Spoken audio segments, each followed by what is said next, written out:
ഇപ്പോൾ മാങ്ങാക്കാലാണ് കേട്ടോ. എവിടെ നോക്കിക്കഴിഞ്ഞാലും മാങ്ങയാണ്. ഇങ്ങനെ പച്ച മാങ്ങ, കുറച്ച് ചൂടായതുകൊണ്ട് വാട് നോക്കിയിട്ടുണ്ട്. നല്ല നല്ല പച്ച മാങ്ങയാണ്. നമ്മൾ നിൽക്കുന്ന ഒമാനിലെ മദ്ഹ എന്ന് പറയുന്ന സ്ഥലത്താണ്.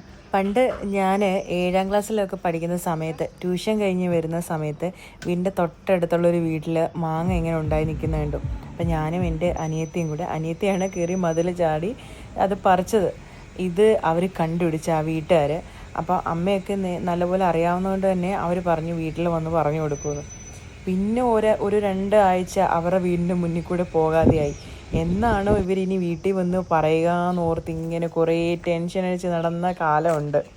പക്ഷെ അവർ പറഞ്ഞില്ല കേട്ടോ, എന്തോ അവർ പറഞ്ഞില്ല. പിന്നെ വേറൊരു സമയത്ത് ഞങ്ങളിങ്ങനെ പറഞ്ഞു ഇതുപോലെ. അവർക്ക് അത്രയും ദേഷ്യം വരാനുള്ള കാരണം അവരുടെ മാവിൽ ആദ്യത്തെ മാങ്ങയായിരുന്നു, അതുകൊണ്ടാണ് കേട്ടോ. പിന്നെ ഈ ഒരു പുളിയുടെ വീഡിയോ ഞാൻ നേരത്തെ ഇട്ടിട്ടുണ്ട്, നിങ്ങൾ കണ്ടിട്ടുണ്ടെങ്കിൽ അറിയാം. ഈ പുളിയെല്ലാം ഉണങ്ങി കൊട്ടനടിച്ച് താഴെ കിടക്കുകയാണ് കേട്ടോ, ആർക്കും വേണ്ടാതെ.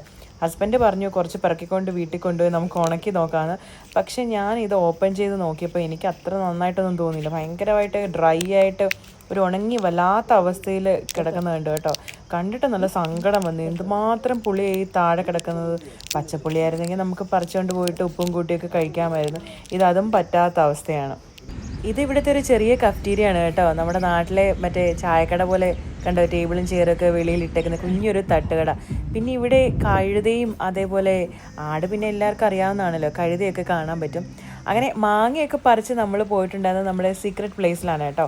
അപ്പോൾ പറഞ്ഞു വന്നത്, ഞാൻ ഒമാനിലെ മദ എന്ന് പറയുന്ന സ്ഥലത്താണ്. UAEയിൽ ഇപ്പം മാങ്ങാ സീസണാണ്. കോർഫക്കാൻ ഏരിയയിലും, കോർഫക്കാൻ കഴിഞ്ഞിട്ടാണ് ഈ ഒരു മദ എന്ന് പറയുന്ന ചെറിയൊരു സ്ഥലം വരുന്നത്. ഇത് സീക്രട്ട് പ്ലേസ് തന്നെയാണ് കേട്ടോ. പക്ഷേ ഇഷ്ടംപോലെ ആൾക്കാർ വരുന്നുണ്ട്. വിസയും പാസ്പോർട്ടും ഒന്നും വേണ്ടാത്ത ചെറിയൊരു കുഞ്ഞു സ്ഥലം, ഷാർജയ്ക്ക് ഉള്ളിൽ. അപ്പോൾ നമ്മൾ വരുമ്പോഴെല്ലാം ഇവിടെ വരാറുണ്ട് കേട്ടോ. പിന്നെ ഈ ചെടി കണ്ടില്ലേ, ഈ ചെടി ഇഷ്ടംപോലെ ഇവിടെ ഉണ്ട് കേട്ടോ. ഇത് നമ്മുടെ അബുദാബിയിലൊക്കെ ബാൻ ചെയ്തിട്ടുണ്ട്, വിഷമാണിത്. പിന്നെ ഞങ്ങൾ ഈ മാങ്ങ ഒക്കെ കഴുകിക്കൊണ്ട് വന്നു. അങ്ങനെ മാങ്ങ ഒക്കെ സ്ലൈസ് ചെയ്തു.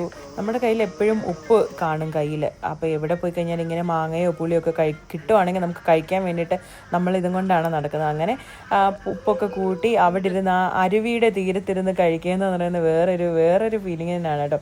പിന്നെ നമ്മുടെ പപ്പുടുവിന് അവിടെ പോയി കഴിഞ്ഞാൽ വീട്ടിൽ നിന്ന് എക്സ്ട്രാ പ്രെയർ ഡ്രസ്സുമായിട്ടാണ് പോകുന്നത്. അവിടെ പോയി കഴിഞ്ഞാൽ അവർക്കൊരു കുളി അത് നിർബന്ധമാണ്.